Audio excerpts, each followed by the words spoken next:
Bien, estamos con Ricardo Lago. Ya ustedes lo conocen, es un economista, es un consultor internacional, un hombre muy entendido. Ricardo, buenas noches, ¿qué tal? Buenas noches, Jaime. Antes de comenzar con el examen internacional de este asunto, ¿qué apreciación tienes acerca de la decisión, en fin, la exigencia? El gobierno le ha pedido a Yanacocha que suspenda las actividades del proyecto, le ha exigido, según este comunicado. Y Yanacocha ha suspendido estas actividades y además incluso ha hecho una especie de mea culpa, se ha inculpado. No sé si eso va a servir para algo. ¿Cuál es tu opinión? Por mi opinión, yo creo que el diálogo es positivo y es bueno, ¿no? Ah, no, claro. O sea, se estaba planteando una situación social en la que llevar el proyecto adelante de mano militar y no es bueno. No, claro. Eso hubiera devenido en un baguazo, en un arequipazo en el gobierno de Toledo, que detuvo muchas de las reformas después. Entonces yo creo que es una buena medida. Claro, pero es una medida, digamos, no quedaba más remedio frente al fracaso del manejo político, digamos, no ha habido manera, porque la mano militar, y nadie está hablando de eso, pero sí se estaba hablando de la posibilidad de hacer un manejo político que finalmente permitiera llegar a un diálogo. Pero eso fracasó por completo. Sí, mira, uno de los países que más ha prosperado, en los que más ha prosperado la minería y juega un papel importante, la minería en el desarrollo del país, es Canadá. El año pasado hubo dos proyectos, medianos proyectos de minería en Canadá, en British Columbia, que como sabes donde está Vancouver, sí, al sudoeste de Canadá, donde hay un acuerdo de compartir los ingresos fiscales entre el gobierno de British Columbia y las naciones originarias, como los llaman en terminología canadiense, que son las naciones precolombinas, sí, ¿no?, que tienen sus derechos ahí reconocidos. Entonces ha habido un acuerdo directo entre lo que aquí sería el gobierno regional y esas 25.000 familias afectadas de las que habla Monzón. Claro, la diferencia aquí es que el gobierno regional quiere parar esto. Sí, pues. Y en realidad quienes son afectados son estas 25.000 familias. Entonces el planteamiento de Monzón a mí me ha parecido extraordinario, ¿no? Y hay precedentes como estos dos en Canadá, los puedes buscar en Google, fue el 2010, estos dos proyectos de minería. Ahora, en el tema de la relación entre minería y desarrollo, hay casos en los que efectivamente funciona la tesis de que los recursos naturales pueden ser una maldición. Creo que, por ejemplo, un caso de esos podría ser Venezuela, ¿no? Por lo menos la Venezuela de Chávez. Nigeria. También. ¿No es cierto? Es decir, fomenta... Petróleo, ambos países con petróleo. Con petróleo, con mucho petróleo, y entonces se desincentiva la recaudación local, se fomenta la enfermedad holandesa, se fomenta gobiernos autoritarios, ¿no? En fin, sin una base social amplia, sin una clase media, en fin. ¿Cuáles son los casos exitosos en que la minería o los recursos naturales en general han funcionado? Hay varios casos de explotación de recursos naturales muy exitosas en países desarrollados y que respetan el medio ambiente y que además abanderan la lucha a favor del medio ambiente.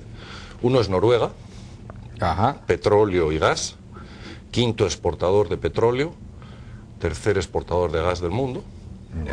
20% de la producción total de Noruega, del PIB, del PBI, es petróleo y gas, 50% de las exportaciones. Noruega. Otro caso es... ¿Y cómo hacían, digamos, y Noruega es un país desarrollado? En el Mar del Norte, como sabes, en el Mar del Norte hay unos yacimientos de petróleo y gas compartidos entre varios países, entre el Reino Unido, Holanda, de acuerdo, pero... Dinamarca, también un país muy respetuoso con el medio ambiente, Noruega, Alemania. Se reparten en zonas. Pero ¿cómo ha hecho Noruega para convertir eso en desarrollo?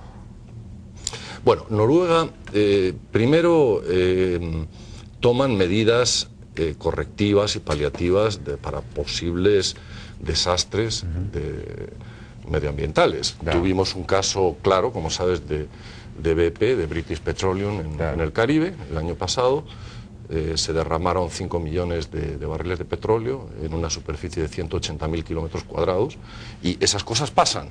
Claro, si uno se pone siempre en el escenario en que pasa eso, los recursos naturales se caerían en el subsuelo, claro, y no se utilizarían para satisfacer necesidades humanas y para que los países se desarrollen, ¿no? ¿Qué ha hecho Noruega, además de respetar en la medida de lo posible el medio ambiente, de prevenir catástrofes de ese tipo, etcétera, etcétera? Noruega parte de la base de que eso es, el petróleo y el gas son riqueza del país, y que la tributación que viene de la explotación y exportación de petróleo y gas no se gasta en el presupuesto corriente del año, sino que se acumula en un fondo petrolero que ya excede el valor de la producción anual del PBI de Noruega, y que eso va a respaldar las pensiones de los noruegos cuando se jubilen. Es uno de los pocos países del mundo que tiene las pensiones completamente provisionadas en ese fondo. Otros dos casos de países desarrollados son Canadá y Australia. Australia, como sabes, es el principal productor de plomo, de carbón, el segundo productor de oro del mundo, etcétera, etcétera, ¿no?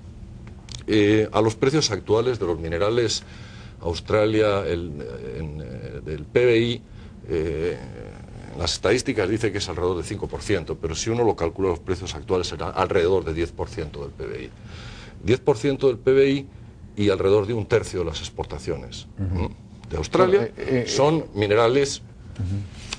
En el Perú es más o menos 8% el PBI, creo, la minería, ¿no? Bueno, en el Perú es 8%, más o menos. Si uno lo calcula, no quiero entrar en temas técnicos, pero en términos reales, es decir, a los precios del año base de la contabilidad nacional. A los precios actuales es bastante más que eso. Yo creo que sería de 15 a 20%. Bueno, tenemos que ir a una pausa, regresamos con el caso de Australia.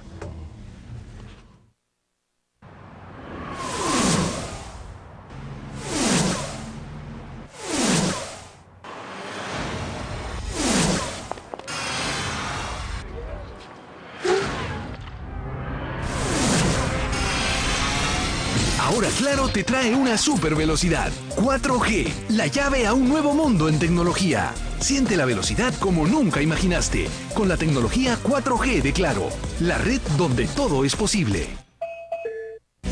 Para que la chela sea chelita, sumamos la nueva Andrews Triple Acción, que además alivia el dolor de cabeza. Andrews, lista al instante, para actuar al instante.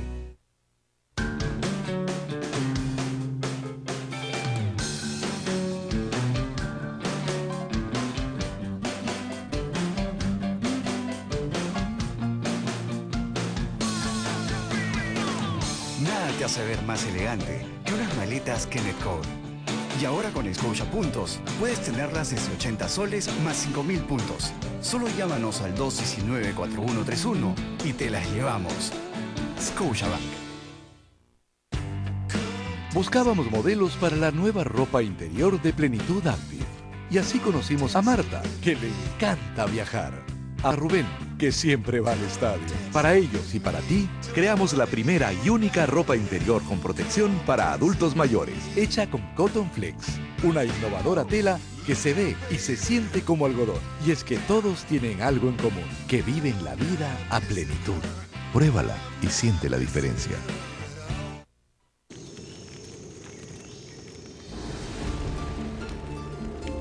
Solo algo perfecto puede rebasar la barrera del tiempo y dejar de ser parte de nuestro pasado para convertirse en algo eterno. Celebremos este legado con Cusqueña, una cerveza elaborada con esa misma pasión por los detalles que maravillan al Perú y al mundo. Cusqueña.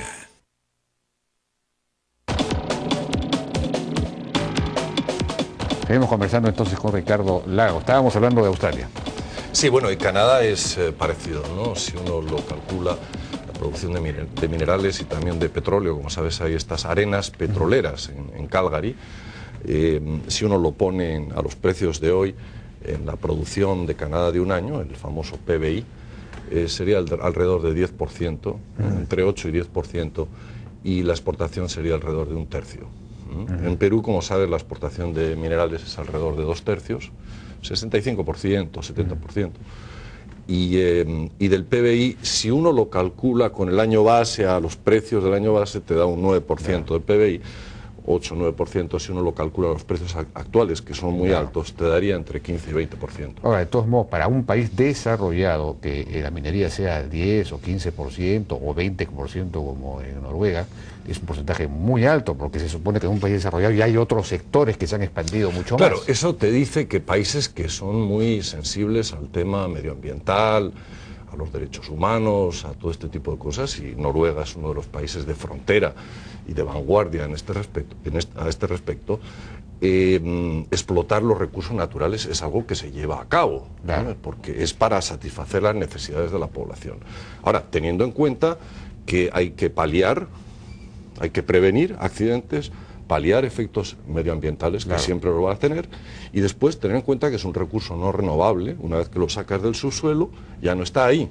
Entonces, la tributación que venga de este recurso no hay que gastársela en el año, sino que hay que crear un fondo, irlo capitalizando, irlo invirtiendo, no necesariamente en bonos y acciones, sino que puede ser en educación, puede ser en infraestructura, parte diversificado internacionalmente. Por ejemplo, en el caso de Noruega, el fondo noruego tiene el 1% de toda la capitalización de acciones de la bolsa internacional. 1%. O sea, de cada $100 que se cotizan de acciones en el mundo, $1 es del Fondo de Canadá, que es el segundo fondo soberano de riqueza mayor que hay. Por aquí ha habido una cierta discusión acerca de si crear o no un fondo de riqueza y no hay consenso. Los economistas. Yo hice una propuesta. Sí, hiciste una propuesta, me acuerdo, pero no ha tenido mayor acogida. Por lo menos no a partir, de hecho no a partir de las reservas del Banco Central de Reserva, sino a partir de... Pero en el tema fiscal quizás no hay tanto excedente. Bueno, este año va a haber un superávit de 2%. ¿no? Pero... El tema es que hay casos de éxito en la explotación, producción de los sectores de recursos naturales, como son Canadá, Noruega, Australia, y hay casos, como tú decías, de maldición o de desastre, que son los casos de Venezuela, el caso de Nigeria, el caso de Zambia con el cobre, que es un gran productor de cobre, y muchos otros, ¿no? Ahora, decir que exportación de minerales es igual a subdesarrollo no encaja, porque hay países muy desarrollados, es decir, de los más desarrollados del mundo, que tienen un porcentaje importante de sus exportaciones y producción que son minerales. Ahora, aquí hay una consideración, yo creo, en este momento crítico y difícil de la economía internacional, de que prescindir de inversiones en este momento, con lo que se viene, con el problema de Europa, descartar inversiones, sobre todo de ese monto, estamos hablando de 4.500 o 5.000 millones de dólares, yo creo que es algo que muy pocos países se pueden permitir el lujo. Si nosotros vemos el ritmo de caída en el crecimiento de la inversión privada, el ritmo de caída en el crecimiento del PBI, vemos que en el año que viene, si las inversiones que están planeadas no se llevan a cabo, Perú podría entrar en recesión. Podría entrar en recesión. O sea, es que la crisis europea, mira, por explicarlo muy sencillamente y sin tecnicismos, la crisis latinoamericana de la deuda y bancaria que hubo en los años 80 era de decenas de miles de millones de dólares. Esos eran los montos que se barajaban. La crisis asiática del año 98 fue de centenas de miles de millones de dólares. Aquí estamos hablando de millones de dólares. El tamaño de la economía mundial es 65 billones de los nuestros, billones en español, no billions en inglés, billones en español, que son millones de millones, 65 billones. Y aquí lo que está en juego son varios billones de títulos de deuda pública de países que podrían entrar en suspensión de pagos y de los cuales están los bancos de Europa y también bancos de fuera de Europa, bancos norteamericanos, bancos asiáticos, o sea, eso llega a todos los sitios. están cargados en sus balances, sobre todo los bancos europeos. Entonces, ahí hay una especie de círculo vicioso de que si los estados entran en suspensión de pagos, también podrían entrar los bancos en suspensión de pagos. Y ahí no se salva nadie. Europa es un Titanic con todos nosotros a bordo. Entonces, en ese contexto, va a haber una escasez de fondos para inversión. Claro, así es. Entonces, yo espero, como te digo, me parece muy buena idea que haya diálogo, porque la cosa está empezando a pintar muy mal. Ahora, es un momento en el que prescindir de inversiones puede ser, para la economía peruana, Sí, pues. puede ser muy, muy complicado. De acuerdo. Bueno, Ricardo Lago, no tenemos más tiempo, lamentablemente. Muchas gracias por tu participación. Muy Muchas gracias, interesante, Jaime. como siempre. Vamos a una pausa y regresamos ahora con César Azabache, abogado penalista, ex procurador anticorrupción, para conversar acerca de la excarcelación de Rómulo León Alegría. Regresamos.